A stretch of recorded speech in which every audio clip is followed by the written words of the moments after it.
Hey everyone, Drew here with Epic Arms and Outdoors.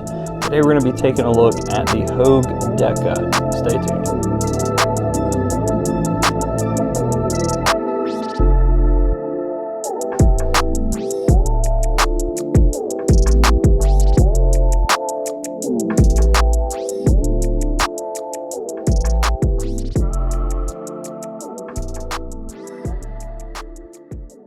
To start this video out, I wanted to give a huge shout out and another thank you to my girlfriend for picking this knife up for me.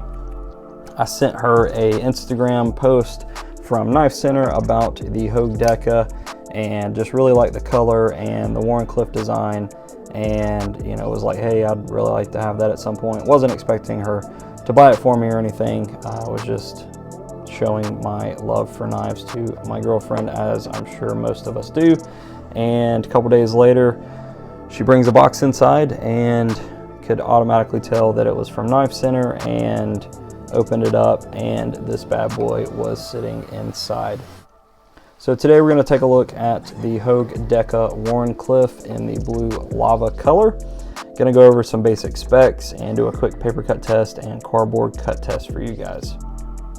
We're going to go over some specs for the Hogue Deka. So we are looking at a 7.38 inch overall length. Your blade length is 3.19, and again, that is a Wharncliffe style blade. It's constructed of CPM 20 CV steel, and it is a Olight, I think I'm pronouncing that right, probably not, design. You've got dual thumb studs, which are very stylish, I might add. And that goes right into our able lock. So the able lock is very similar to the axis lock from Benchmade. Very, very, very smooth actuation. We'll try to get you a close-up zoom in of that. You're rocking G10 Damascus layered handle scales, and they are calling this blue lava. The knife is made right here in the good old USA, and it has a tip up right hand or left hand clip. So we'll get you a close up of everything here. It does feature a lanyard hole as well. Some jimping up top, which is aggressive but not too aggressive. I really like this jimping. This is the first Hogue knife that I've ever owned, and for that matter, I believe I've ever handled. It is very, very lightweight, very stylish, sleek in the pocket, and just looks awesome. We're going to do a quick size comparison before you get into the paper cut test and cardboard cut test, so we'll switch to that now.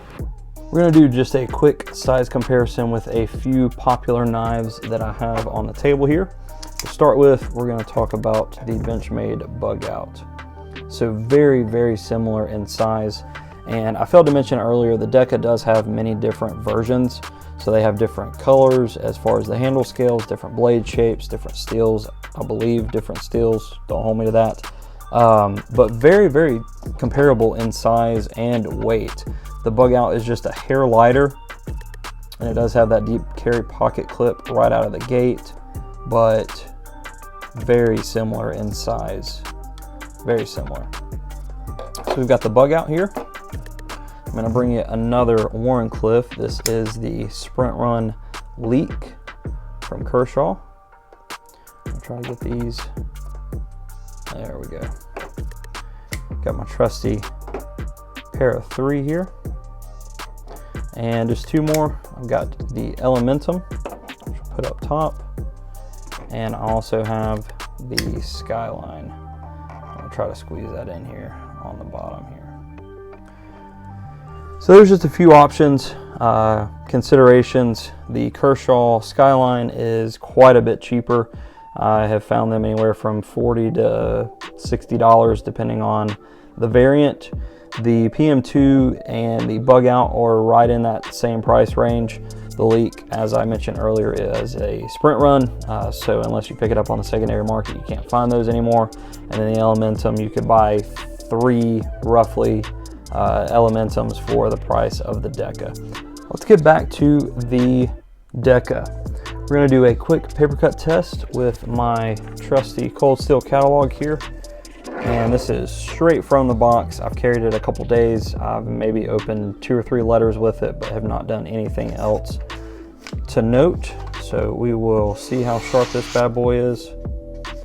No issues at all with cutting this cold steel catalog. I mean, we're talking the entire sheet. Almost. Spoke too soon.